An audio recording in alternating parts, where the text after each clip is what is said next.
সবগুলো বেশ লাল লাল করে ভেজে নিয়েছি, এবার তুলে নেব। নিমকিগুলো ভাজার পরেও বেশ সুন্দর দেখতে লাগছে। আওয়াজটা শুনে নিশ্চয়ই বুঝতে পারছেন কতটা মুচমুচে হয়েছে। আর এই ঝাল মশলাটা দেওয়ার আগেই কিন্তু কুট্টুসকে খাইয়ে দিয়েছি। এখান থেকে একটা নিমকি নিয়ে নিলাম, ভেঙে আওয়াজটা শোনাচ্ছি আপনাদের। এই দেখুন কতটা মুচমুচে এবং খাস্তা হয়েছে নিমকিটা, বুঝতেই পারছেন।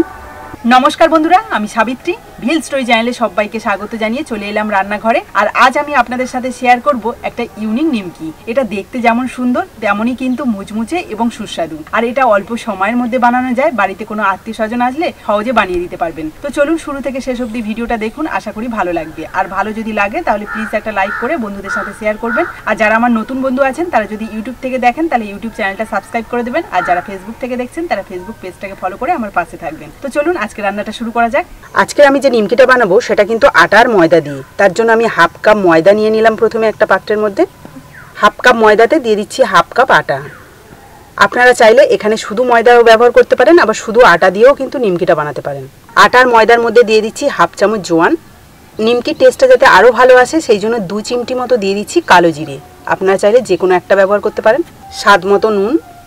সবশেষে দিয়ে দিচ্ছি বড় চামচের 1 চামচ সাদা তেল।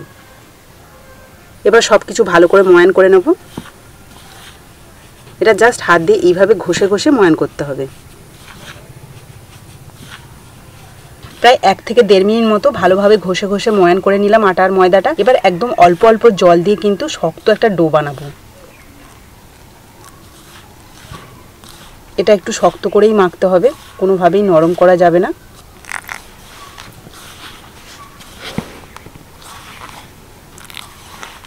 ময়দার আটাটা বেশ ভালো করে মেখে নিয়েছি। প্রায় 10 মিনিট পর ফিরে এলাম। এবার যে ডোটা আমি বানিয়ে রেখেছি এটাকে ভালো করে মেখে নিয়ে আমি নিমকি শেপ দেব। এটাকে আরেকটু ভালো করে মেখে নিলে নিমকিটা কিন্তু খুব সুন্দর মুচমুচেও হয়। ভালো করে মেখে নিয়ে একটা লম্বা রোল বানিয়ে নিয়েছি। এটা থেকে এবার 3টে লেচি কেটে নেব। এবার 2টো লেচিকে সাইডে রেখে একটা লেচি নিয়ে আমি শেপ দেব নিমকির। এবার বেলার জন্য অল্প একটু শুকনো ময়দা ছড়িয়ে দিচ্ছি।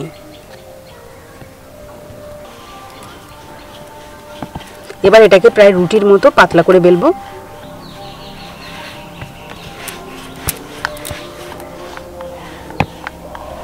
লেচিটা যেহেতু বড় ছিল সেই জন্য কিন্তু এই অংশগুলো নিচের দিকে নেমে গেছে। এই সাইডের অংশগুলো তো আমি নেব না, কেটে বাদ দেবো। কাটার জন্য একটা ছুরি নিয়েছি, 4 সাইডটা আগে কেটে নিই। দেখুন রুটিটাকে একদম চৌকো শেপে কেটে নিয়েছি। এবার এটাকে মাঝ বরাবর কেটে নেব, পিস পিস করে কাটবো। এবার এগুলোকেই আমি নিমকি শেপ দেবো। 4টে ভাগে ভাগ করে কাটবো, তবে মাথাটা কিন্তু জোড়া থাকবে। এই দেখুন। এবার এই কাটা অংশটাকে এইভাবে পাক দিয়ে দেবো, তাতে করে দেখুন সুন্দর একটা ডিজাইন হচ্ছে না। এবার এই মাথাটা একটু চেপে রাখলাম। সেমভাবে এই কাটা অংশটাকে এইভাবে পাক দিয়ে নেব, মানে 4টে কাটা অংশকে কিন্তু এইভাবে পাক দিয়ে নেব। আর এই যে 2টো অংশ যে কাটলাম এটাকে কিন্তু এই যে নিচে দিয়ে আর এই অংশটাকে ওপরে রাখলাম, রেখে এই দুটোকে এইভাবে জুড়ে দিচ্ছি। এবার সেমভাবে কিন্তু এই দিকটাও আমি জুড়ে নেব। দেখুন জুড়ে নিয়ে এবার এই 2টো অংশকে একসাথে জুড়ে দিচ্ছি। একদম ইউনিক স্টাইলে কিন্তু এই নিমকি শেপটা দিয়েছি। আর এই নিমকি শেপে ছোটোবেলায় কিন্তু অনেক নিমকি খাওয়া হয়েছে। আমরা এগুলোকে বলতাম মুরগির ঠ্যাং। তো আপনারা যদি দেখে থাকেন এরকম শেপের কোনো নিমকি অবশ্যই জানাবেন আপনারা কি নামে চেনেন।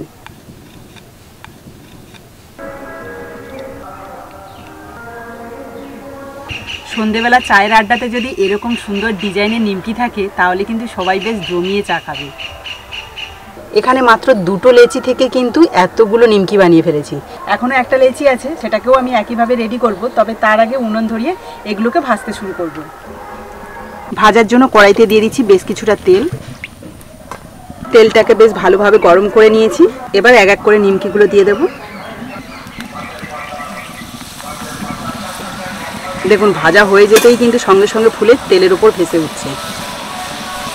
আর এই নিমকিগুলো ভাজতে কিন্তু বেশি সময় লাগে না, একদম অল্প সময়ের মধ্যে ভাজা হয়ে যায়, কারণ পাতলা করেই বেলা তো। আর দেখতে পাচ্ছেন একসাথে কিন্তু অনেকগুলো ভাজা যাচ্ছে।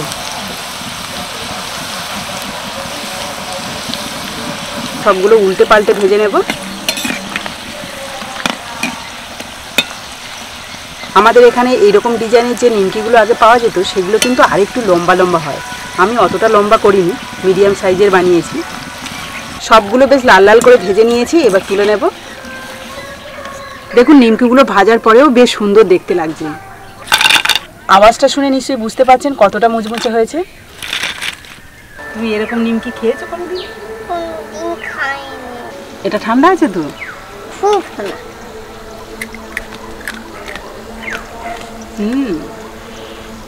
ওরে বাহ, ওরে বাবা, কি স্টাইলে আবার লাইক দিচ্ছে।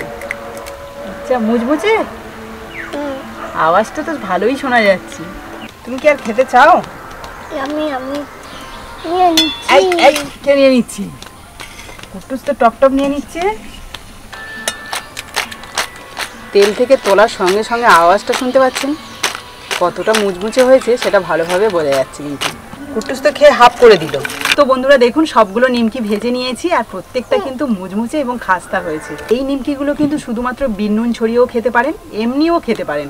তবে আমি একটুখানি এখানে মশলা দেবো, মশলাটা দিলে আরও বেশি ভালো লাগবে এই নিমকিগুলো খেতে। একটু গোলমরিচ নিয়েছি আর দিয়ে দিচ্ছি অল্প একটু লাল লঙ্কার গুঁড়ো আর অল্প একটু বিন নুন।